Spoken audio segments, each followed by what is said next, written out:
because what was going on in the Supreme Court was at top of mind for everybody. It often has been a popular topic. I asked Tim Bishop at that point to have a debate, and then Tim didn't respond. He said, hey, let's wait till after, you're not even the official candidate yet. Fair enough. So on June 26th was the primary. I won with 87% of the vote. On June 27th, I actually personally delivered a letter to Tim Bishop saying, let's have 7 debates.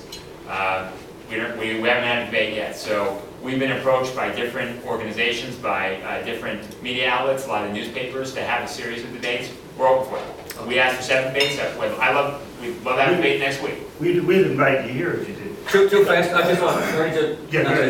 The other one was 2 things. Subsidies. Obviously, we subsidize oil, but we're against Solyndra because it went bad. But where are you standing on fixing products that could be made better by giving that money to that rather than to established companies that are making good profit, the oil industry? And well, I guess that would be the best question. Okay, so look, I don't think the government should be in the business of picking winners and losers. I just don't think they're good at it. I don't think, and I'm not a fan of giving out subsidies to different industries. It's not fair how you pick it. So I think we've got to look at all of that, and we've got to even the playing field. Now, look, I think the government has a role in investing in pure research. I think things like Brookhaven National Lab are terrific. And my brother, by the way, is a physicist. He's a MD, but he's also a PhD in physics. And he worked in a national lab. So I think investments in those areas are absolutely terrific, because a lot of that research would be paid for by the private sector. And places like Brookhaven National Lab are bending over backwards to build partnerships between the public and private sector. But in general, I don't think the government should be giving out subsidies. Even to the oil industry? Yeah, well, we shouldn't be subsidizing anybody, you know, in terms of those industries. You had talked about, or Ernie had spoke about your resume leading up to this run. Sure. And it talked a lot about business success.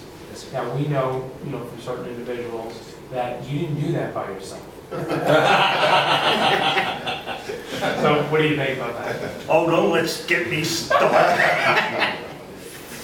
Look, I think there are 2 very different visions for this country that the Republicans offer. Put that aside, I'm not going to say Republican. I think there are 2 different visions of America today. And one vision of that America is about private sector. It's about small businesses, it's about big businesses, it's about individual achievement, it's about the American dream, it's about a meritocracy. I think that's why America is and will always be the greatest country the world has ever seen. I'm an unabashed lover of the American system that has made us so great. And including the public school systems, which you went to. Went to public school. So I'm not against public schools, not at all. Okay, I was very lucky beneficiary, went to a great public school. So I think that there is a real discussion right now about whether or not that's the right system for America moving forward. And frankly, that's one of the reasons why I'm running for office, because I don't want America to be like everybody else. So much innovation has been created here. We have become the envy of the world because of our system. I mean, you talk about countries like Iran, where we obviously have serious problems with the Iranian government, terrible threat, one of our major national security problems. But I bet if you asked the Iranian people what they thought about America, what they thought about Americans, I bet it would be overwhelmingly positive. Because everybody loves what we're doing in this country. Our fight for freedom, our fight for democracy, our fight for this free market enterprise that we've got, everybody strives for that. It's the only country in the world where people can go from nothing and literally become billionaires and become captains of industry. That's Randy, you really don't have to guess on that. That is true. That is very true. The Iranians are very pro-American. If there's anybody else who didn't ask a question and wants to, I'm going to hold off on Chris. Okay. And we'll make that the final question, Chris.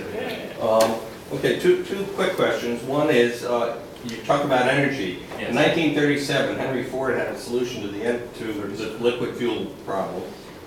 He was going to run his cars on hemp diesel, but a consortium of the oil industry, the paper pulp industry, the cotton industry got together and they renamed hemp marijuana and banned it.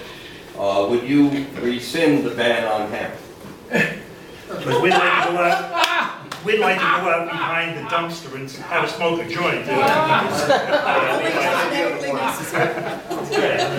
mean, hemp for the most part, doesn't get you high unless you actually separate the seeds like Jefferson did, so that you can Look, high. Only medically. I would not legalize marijuana.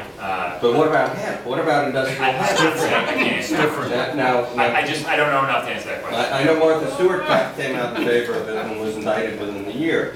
But the second thing is there are in the sky airplanes dispersing apparently liquid or vaporous small aluminum particles, and it's falling on the ground, changing the pH of the soil, providing an accelerant for forest fires, and we're probably breathing it, and breathing aluminum that causes Alzheimer's and other respiratory problems. Would you investigate and stop the chemtrails program? Okay. It's a climate change program. It's probably under the rubric of climate change. I gotta be honest, I don't know enough about it. I don't know, I have to learn more. I can't answer this question, I just don't know. Well, I think it's time to wrap, right? Okay. Randy? Thank you very much.